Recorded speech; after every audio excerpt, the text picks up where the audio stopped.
What's going on with Social Security? I want to make an informative video, a quick one, for anybody who has questions or wants to know what are the latest updates as it pertains to Social Security, because there is a lot of misinformation going around. Just to give you a quick note, my name is Christian Maxwell and I'm the candidate for District 1, Illinois Congressional District 1. I am running to unseat Jonathan Jackson. He's actually a big proponent of a lot of Social Security misinformation, and he has really misinformed a great deal of his constituents via email, in town hall events, and at various speaking engagements. He's actually pushed a lot of actual false and mistrue or untrue information to people who are very vulnerable and deserve to know the truth. So I'm going to make a video just to give you some of the updates as it pertains to Social Security, and I will work to do these as often as possible to make sure you all have access to information that is true and comes directly from Social Security. So let's get into it. I want you to know that I also have a handout that makes it very easy for you to be abreast of what has happened with Social Security. So you're operating off of accurate information as it pertains to what has been cut. So it just gives you the top line items that have been cut, and I would love for you to get this into the hands of as many seniors as possible so that they're actually having access to quality information as it pertains to this program. Okay, let's get into it. So as of right now, the Social Security Administration has undergone cuts to streamline efficiencies and to ensure that as much of the budget as possible is actually going to paying out workers who paid into this fund. What many people don't understand about Social Security is that the fund actually pays for the salaries of all the people that work at the administration. It also pays for the rent of all of the buildings that those people also work at. It is not a different fund that pays for payroll and then the rent of those buildings. So with that being the case, having all of these extreme costs coming out of the same bucket that should be paying you all, especially when those costs are not needed, is actually really damaging to the American people, and you getting as much money as possible for as long as possible from the Social Security Administration, okay? So I'm actually going to read you a statement directly from the Social Security Administration because I want you to have access to quality information that is directly from the horse's mouth. So this is a statement that they have about efficiencies and cost avoidance. So they've put this out to make sure that everybody is aware.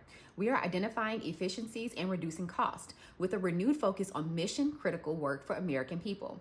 These steps prioritize customer service by streamlining redundant layers of management. Management is very expensive. The average salary of a Social Security Administration worker is about $73,000.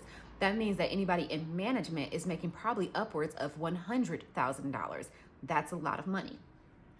So they're also working to reduce non-mission critical work, things that don't directly impact the quality of the service you get from the Social Security admin, or also impact the way you're getting your payments in a timely fashion. So if it doesn't directly impact those things or other mission critical work, it needs to be made more efficient. They're also looking to see if there are any potential reassignment of employees to customer service positions.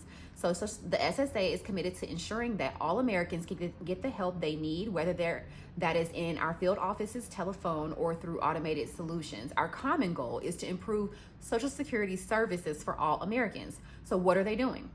Any vacated occupancies. They've identified sites, so these are locations from which we do not directly serve the public that we are vacating as of April 1st, 2025. We are working with the GSA to execute these terminations, which will save nearly $13 million in annual rent. So they've already reduced by $13 million in annual rent, which is great. GSA building disposals. We occupy many federally owned buildings across the country from which we have an occupancy agreement with GSA. GSA is accelerating the sale of select buildings, some of which we occupy. We will work with GSA to either establish a lease to continue our occupancy after sale of the building, or we will provide our replacement space requirements to relocate to an alternative space. So they have several buildings, all of which cost hundreds of thousands of dollars, up to sometimes millions, to operate, that they are vacating and getting out of. Like I said, they've also eliminated about 7,000 roles. Some of these roles are redundancies. That means that there's multiple people doing the same thing. That's not efficient. It means that too many people are getting paid out of the same bucket to do the same job, and that's not good for you, the person who needs to receive Social Security payments. Having too many offices, again, a massive inefficiency and a drain on the fund, which should be paying the elderly people and people who are retired or disabled who need those funds the most. These are things that must be done to ensure that you, the end user, the person who should be paid, is getting paid. The question I want you to ask more of your leaders is, why are they so bent on not getting you access to the information you should have access to? Social Security is not at risk of being deleted by Donald Trump. It is not. But the way that Democrat leaders are lying to you about Social Security is extremely damaging, and it's dangerous, and it's something that should stop. So I will do everything that I can to make sure that I post videos of this nature to explain what's happening with Social Security, because there are some really exciting things going on. There was also an act that was put into place on January 5th that I will do a subsequent video on, so that I can keep these short. But I hope that this was helpful. If you have any questions, please feel free to reach out to myself via my website or any of my social media platforms, or on Facebook, or via email. I want to make sure that I'm as accessible as possible to you guys even before I win the office.